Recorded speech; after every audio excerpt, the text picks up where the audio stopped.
ایک دفعہ ایک ملک کے بادشاہ نے ایک انوکھا مقابلہ کروایا۔ بادشاہ نے اعلان کیا، ہمارے ملک میں جو سب سے بڑا بیوقوف ہے اس کو پیش کیا جائے۔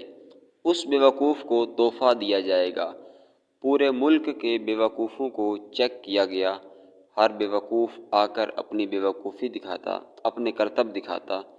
بادشاہ کے وزیر مشیر ان کا ٹیسٹ کرتے، مگر بادشاہ کو سب سے بڑے بیوقوف کی تلاش تھی۔ آخرکار ایک ایسا بیوقوف لایا گیا جس پر سب بادشاہ اور وزیر متفق ہو گئے کہ یہ سب سے بڑا بیوقوف ہے۔ بادشاہ نے اس کو انعام میں اپنی سونے جواہرات کی مالا اتاری، اس کو پہنا دی۔ بیوقوف بہت خوش ہوا اور گھر چلا گیا۔ کچھ دنوں کے بعد بیوقوف کو پتہ چلا کہ بادشاہ سلامت بیمار ہیں اور ساری رعایا بادشاہ کی عیادت کے لیے جا رہی ہے۔ بیوقوف بھی بادشاہ کے پاس گیا اور پوچھا، بادشاہ سلامت کیا حال ہے؟ سنا ہے آپ کی طبیعت خراب ہے۔ بادشاہ بہت بیمار تھا، بس آخری لمحات تھے۔ بادشاہ نے کہا، اس جہان کو چھوڑ کر اگلے جہان میں جا رہا ہوں۔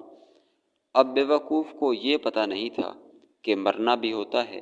بیوقوف نے کہا، اچھا آپ کہیں اور جا رہے ہیں؟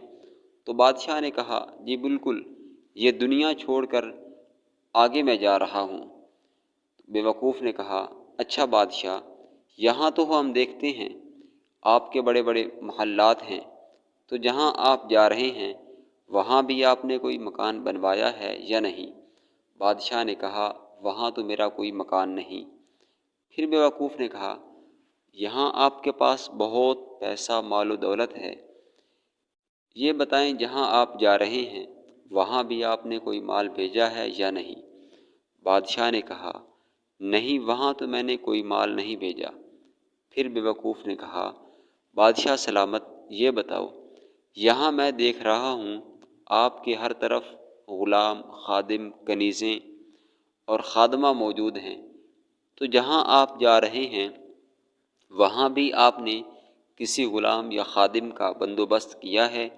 بادشاہ نے کہا، نہیں، وہاں میں اکیلا جاؤں گا، کوئی بھی ساتھ نہیں ہوگا۔ اب بیوقوف نے عجیب کام کیا اور اپنی مالا اتاری اور بادشاہ کو پہنا دی اور کہا، بادشاہ سلامت، پھر تو آپ میرے سے بڑے بیوقوف ہیں۔ جب آپ کو پتہ ہے آپ اس دنیا سے جا رہے ہیں تو پھر بھی آپ نے کوئی انتظام نہیں کیا، کوئی خادم اپنی خدمت کے لیے، کوئی پیسہ دولت نہیں بھیجا۔ آپ نے کوئی گھر بنوایا، وہاں آخر کرو گے تو کیا کرو گے؟ بظاہر یہ ایک حکایت ہے، مگر یہ تو حقیقت ہے کہ ہم نے اس دنیا کو چھوڑ کر جانا ہے، بس گنتی کے چند سانس باقی ہیں۔ ہمیں تو یہ بھی نہیں پتہ آج کا دن بھی زندہ رہیں گے یا نہیں۔ جیسے ہی زندگی ختم ہوئی، سانسیں بند ہوئیں، تو ادھر آخرت میں میرے پاس کیا ہے، اس بات کی فکر ہونی چاہیے۔